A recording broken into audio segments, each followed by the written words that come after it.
It's the NL Sports Platter. It's all brought to you by Stanley Law Offices and Burn Dairy. Make sure you gas up your vehicle. Grab a great deli sandwich at Burn Dairy at participating locations in and around Central New York. We brought him on. He's done an unbelievable job for years covering the Buffalo Bills and a St. Bonaventure grad himself, Ryan Talbot, in the awesome T-shirt of Bald Bull with a Mike Tyson's Punch-Out. What's up, pal? Great to have you back. Hey, not too much. Excited to be on. So I'm kind of getting to the point where, because the Bills in the postseason, it's fall to the Chiefs, fall to the Chiefs, fall to the Chiefs, and there's blame to go around. I understand it. I think the Bills have great coaches. I think Sean McDermott's a great coach. I think Babich is a great coach. Cromer's a great coach. They have Brady's a great coach. They have great coaches, and they've had great coaches until a certain point. And then once you get to the biggest stage, it seems like there's like the little things. They're not prepared here and there. The 4th and 5, maybe a call timeout and get organized because you know Spagnuolo is going to bring the blitz. Right. And there's a million other occasions where they're just a little bit behind. The 13 seconds, methodical last year coming out of the timeout, 2-minute warning against the Chiefs. Do you score, not score? It leads to wide right. Do you agree with that? That maybe at this point, like if there was just a little bit of more of an oomph in great coaching when it matters on the biggest stage, where it's the stakes are the highest, high leverage, they've got a ring by now. Is that fair? I think it's fair. I think that's a fair assumption. I mean, you could go back and look at the 13-second year and all the little things they could have done better at the end of that game. The squib kick, hold intentionally on defense, take the 5-yard penalty, and take time off the clock. There's things that in that position they want back, but at the same time, you look at this Bills team, and if you're a Bills fan, it stinks to see them go 0-4 in the postseason against Kansas City. But the last 3 games have all been down to the wire. They've all been games where the Bills have been in it. A lot of teams can't say that when they go against the Chiefs in the postseason, and you're right. It's the little coaching at the end that kind of puts them over the top. It's Andy Reid bringing out plays that the Bills had no tape and had never seen before, with Mahomes running the ball, with the left tackle swinging out on a play. It's Spagnuolo being the best defensive coordinator in football in these big moments, and having those guys on both sides of the ball. You hope that this year is a learning experience, because the Bills have 2 young coordinators now in Bobby Babich and Joe Brady. And, next year could be it for Joe Brady. He was already a hot head coaching candidate this year. Likely will be another one next year. As long as you have Josh Allen in that offense, you're going to be putting up good numbers, you would think. So you hope that next year, if the Bills win the division or if they go on this run in the playoffs, they've both learned from it. And if you're Joe Brady, you have some tricks up your sleeve for the next time you play the Chiefs, some stuff that they haven't seen before. If you're Bobby Babich, you try to get some more personnel in there that fits your vision. I will say the one thing I really liked about Babich in the playoffs is they were running more man. They weren't afraid of going out of zone. Now, it didn't work very well against Kansas City a lot of the time when they were in man. They had guys that were getting beaten pretty badly. Kyer Elam comes to mind. DeMar Hamlin comes to mind. But at least they're willing to adapt. They're not going to sit there and say, we are a zone-only team. So you hope that in the draft and free agency, they can add some more players that are multiple and can play in both systems and both types of defenses. A name that doesn't come up a ton, it comes up, but not a ton, is Brandon Beane. I mean, these draft picks, first-round picks, falling down in the playoffs, like a couple of the guys up front, they come up small. The Ed Olivers, the Greg Russos, and then you have George Karlaftis over here. I mean, look at Brett Veach, what he does with the Chiefs, and we know the Xavier Worthy story.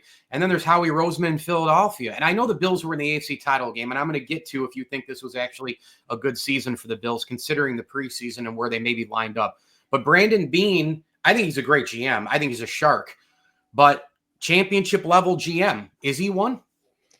I think he is. And as disappointing as it was watching, Greg Rousseau, Ed Oliver, 2 guys that you mentioned in that game, Mahomes got the ball out in 2.5 something seconds on average in that matchup. No one's going to get home with that, with him getting the ball out that quickly. So, you don't want to make excuses for these guys. Ed Oliver, I thought, was pretty close to timing a blitz perfectly on a play where they fumbled and the Bills recovered it. And then sure enough, a few plays later, he comes up with the fumble recovery anyways, when Mahomes and the Chiefs lose the ball. So he did make an impact in that regard. But in terms of getting home, no one had much success for the Bills, and it had a lot to do with the way he gets the ball out. But as a whole, these early round picks aren't providing enough for Buffalo at this time. Dalton Kincaid, you learned he was playing through a pretty, serious injury all season long. Right. But he has to make that catch on 4th and 5. Allen just being able to get the ball out to him in any way, shape, or form with the pressure bearing down on him. You've got to make those plays in those moments. And, Keon Coleman, he fit what the Bills wanted because he's big, he can block, he can be that true X receiver. But you look at an Xavier Worthy, who they traded the pick to Kansas City, and he's not just a speed guy. He's really gotten better at his route running. He's only going to get scarier in years 2, 3, and on in this system. So you don't want to see your competition, especially the competition that you run into over and over again in the postseason, having these hits on their early round picks, while the Bills are kind of having some swings and not always misses, but Kyrie Elam definitely a miss at this point in time. But you're having guys that aren't necessarily providing what you need. Bean has hit on a lot of mid-round picks, late round guys, UDFAs. He's really good in free agency and piecing this together every year. But he definitely needs to hit on his early picks in this year's draft. Ryan Talbot talking Bills here on the platter, brought to you by Stanley Law Offices in Burn Dairy. A couple more for you, Ryan. I'll let you run. Yeah. We know what happened in the preseason, who they got rid of, and a lot of people said, reset, whatever you want to call it, retool. I had this team 11-6, winning the division, losing in the divisional round, and I guess they overachieved, and according to my prediction, they had a great year. But the narrative changes in sports, because once you get past that round and you show you can beat Baltimore and you win all the games they did, you're kind of like, well, you get another shot to knock on the Super Bowl door. So do you lie on this side or that side? Was it a great year? I think everyone, when they sit back and look on it as a whole, there's obviously a lot of disappointment in these last few days. When you sit back and look on it as a whole, yeah, it was a successful year. Only one team wins the Super Bowl, and it's either going to be the Chiefs or the Eagles at the end of the day. But you mentioned it. They trade Stephon Diggs to the Houston Texans. Brandon Beane comes out and he says it's going to be a reset year, not a rebuild, not a tear down, not something where they're expected to go 500 or less. But he really tempered expectations in that moment, saying we might not be as good as we were the year before. And lo and behold, they come out and I had 12 wins on the year, and they exceed that realistically, probably win 14 if that last game meant anything whatsoever to them. And you saw the evolution of the offense. You saw Josh Allen protect the football, James Cook take his next step. The everyone eats mentality work, although you still want to see some more talented players kind of thrown in the mix, that while everyone eats, you hopefully can find a guy that can also be your number one target, so to speak, while still spreading the ball around. But yeah, it's definitely a successful year. They get into the playoffs. They crush a Denver Broncos team where a lot of media members were hyping up that Denver team, expecting them to maybe be the upset of that weekend, and the Bills come out and take care of business 31-7. They go and they defeat the Ravens, a team that had just beaten them down in the regular season 35-10. And when you're able to defeat a team like that, who, a lot of people had them as a Super Bowl favorite going into the season, one seed in the AFC the previous year, they had Derrick Henry, to be able to beat them in a big moment at home, it shows that they can compete in these moments. And I already, referred to it. These losses stink if you're a Bills fan, but they are hanging with the Chiefs every single time they get to this moment. It's just one extra play is made by the Chiefs, or the Bills are just coming up short in one area. Not every team can hang with the Chiefs. That's the one thing I'll say. You see the way that they've beaten teams down over the years in the postseason, and the Bills aren't one of those teams. The Josh Allen hate, though, when they lose these games, it's just mind-boggling to me. I'm not even going to get into it because it's so frustrating. In under a minute left that I have with you, I know the window is open and Josh Allen's still the quarterback and all that, but when do we get to a point where the reality is it's just never going to happen? And if it does happen, it's just luck. I know sports, sports. We know the balls bounce a different way and cookies can crumble a certain way. And sometimes when those things happen in the weirdest ways, that's when you go. But it almost seems like they've had the best teams. They've had the best versions of these teams. I mean, when do you get to a point where you're like, all right, it's really probably pretty bleak now? I mean, is it another 3-5 years?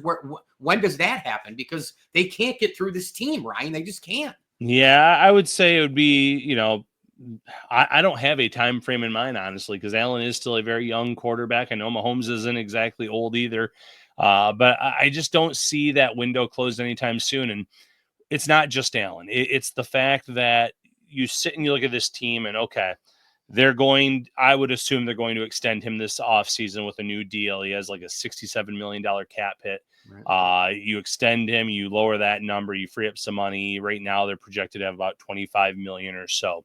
You replace who you need to replace. So Rasul Douglas probably, I wouldn't think, is coming back. Took a step back this year. Maybe you make a splash in free agency at cornerback, because that's a tough position to draft. We've seen some teams have success, but you usually have to be pretty high up in the draft to find those guys that are surefire players. Now, you get a Christian Benford on a day 3 and develop in the way the Bills have. They deserve kudos for that. But maybe you get another proven entity at cornerback, and all of a sudden the back end looks a little bit better. You start Cole Bishop with Taylor Rapp, and maybe you add a safety in the middle rounds.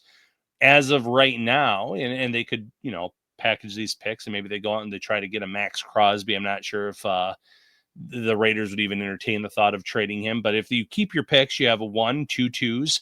You go out and you added a big defensive tackle. That's got to be a high priority on that list. A guy that can take on double teams, and I think it's supposed to be a very deep draft class there. You have Matt Milano coming back most likely. You certainly have Terrell Bernard. Dorian Williams took a step. So then the defense doesn't look that bad. You can get younger. You can get better there. And offensively, Josh Allen has shown that this is going to work no matter who you give him in terms of playmakers or receivers. Maybe they bring Amari Cooper back at a very team-friendly deal. And he gets a whole offseason to work with Allen. I think you want to bring back Mac Hollins for the leadership, and you love what you have in Khalil Shakir. You expect Dalton Kincaid to be better and be healthier. And the list goes on. The O-line is as good as it's going to be. And, the depth is phenomenal, too. It's not just the starting 5. They have guys like Ryan Vandemark, who are inactive at times late in the season, that I feel like could start on a lot of teams across the league at right tackle. And he can be a swing tackle. And they just keep adding talent there. So I like this team. I think that they're only going to get better next year. And for that reason, it's not just like I don't see them collapsing. And maybe this is the year where Chiefs win or lose. Travis Kelce, his brother's kind of alluded to the fact, I don't know how many more years he has. Wouldn't shock me whatsoever if he walked away after this year. You saw him in the offseason last year and going on this world tour of sorts with Taylor Swift and wanting to be around her. Andy Reid's not going to be around forever either. And you get rid of things like that. And as good as Patrick Mahomes is, once you start losing pieces, coaches, players, all of a sudden the Bills can maybe be the team that knocks off the Chiefs, or the Chiefs get knocked off by another team. A lot of people say, well, if the Bills win a Super Bowl, but they don't beat the Chiefs in the playoffs, will it mean as much? Yeah, obviously it'll mean as much.